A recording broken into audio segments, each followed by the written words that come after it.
પારડીમાં અપહરણ થયેલી સગીરાને ગણતરીના કલાકોમાં શોધી આરોપીની ધરપકડ કરી.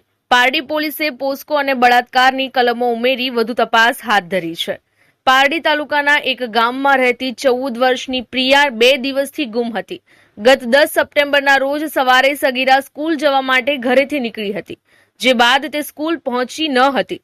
સ્કૂલના શિક્ષકે 11 વાગે સગીરાની ગેરહાજરી અંગે તેના માતા પિતાને જાણ કરી હતી.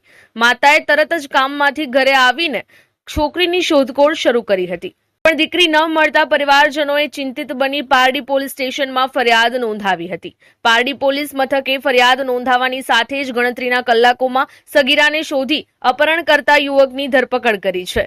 આ કેસ નોંધાતા જ પારડી પીઆઈ GR ગઢવી દ્વારા ઘટનાની ગંભીરતા સમજતા તરત જ તપાસ શરૂ કરવામાં આવી હતી અને તપાસ દરમિયાન જાણવા મળ્યું કે યુવક હાર્દિક ઠાકોરભાઈ હળપતિ, જેમની ઉંમર 20 વર્ષ, ભૂતસર બોદાલે મિયાફળિયું વલસાડના રહેવાસી, સગીરાને ઇન્સ્ટાગ્રામ પર સંપર્ક કરી લગ્નની લાલચ આપી અપહરણ કરી ગયો હતો અને તેની ધરપકડ કરી પારડી પોલીસે આરોપી સામે સગીરાના અપહરણ અને બળાત્કાર સહિત પોસ્કો કલમ હેઠળ ગુનો દાખલ કરવામાં આવ્યો છે.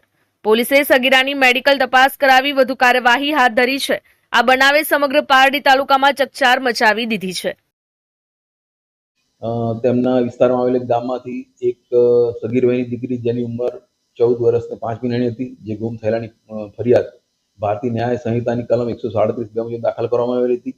જેની તપાસ દરમિયાન પોલીસ દ્વારા આ દીકરી કોના સંપર્કમાં હતી એની તપાસ કરતા આ બાબતે ગઈકાલ તારીખ 13/25ના રોજ એક હાર્દિક હળપતિ નામના વ્યક્તિના સાથે સંપર્કમાં હતી, જેને પકડી પાડવામાં આવેલ હતા.